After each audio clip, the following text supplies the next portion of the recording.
Hello bachcho, let's read the question. The question says directions. Each question consists of two statements, statement 1 and statement 2.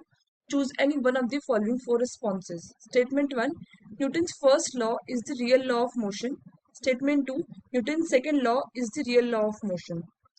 Now first, the key concept. According to Newton's second law, net force is mass multiplied by acceleration. Now, first we will demonstrate the first law of motion is contained in second law of motion. Let's say कि vector force लेते हैं, it will be equals to m vector a. Here vector a is the acceleration vector, m is the mass. So अगर हमने vector force को 0 ले लिया, then automatically vector a will be 0.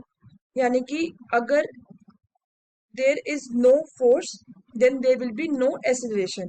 यानी कि अगर बॉडी रेस्ट पे है तो वो रेस्ट पे ही रहेगा, और अगर वो स्ट्रेट लाइन पे कांस्टेंट वेलोसिटी से मूव कर रहा है then it will keep moving on. So this is only stated in the first law. That means a body at rest will remain at rest. So this is proof कि first law is contained in the second law. So इस हिसाब से statement 1 is incorrect. अब statement 2 देखते हैं.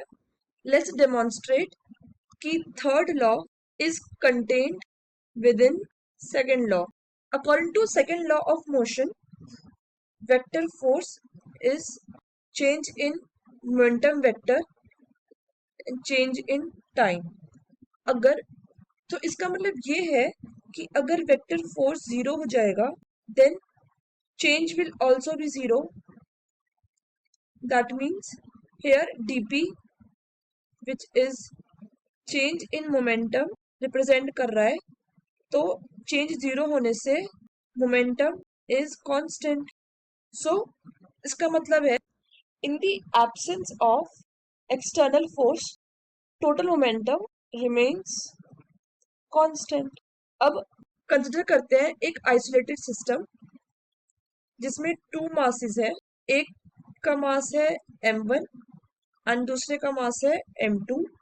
Late vector force F12 be the force exerted by mass m1 on m2, which is the action.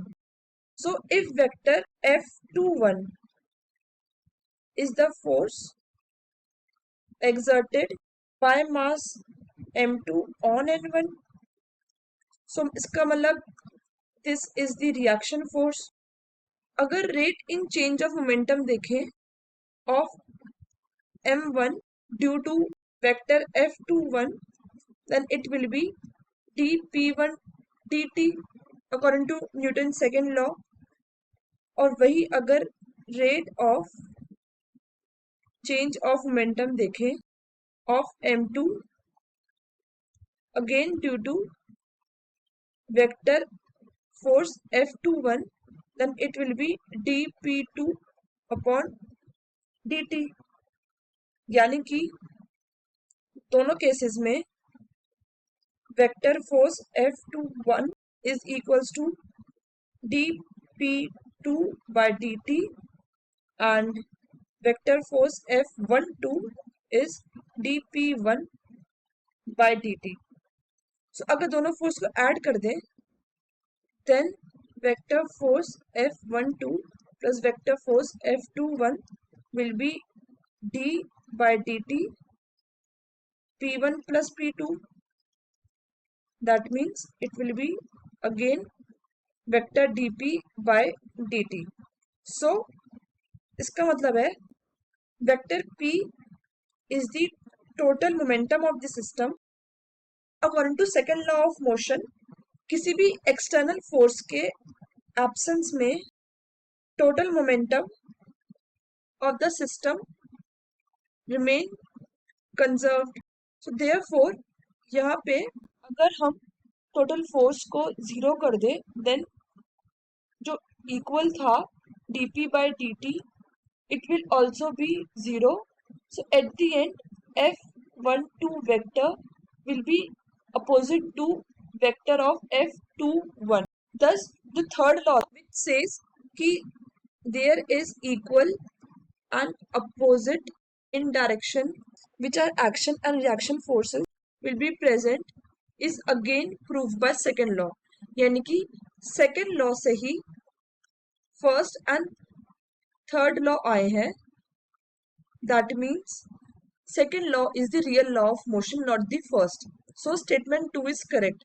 Hence the final answer is statement 1 is incorrect and statement 2 is correct, which is option D. Hope you understood it well. Best of luck.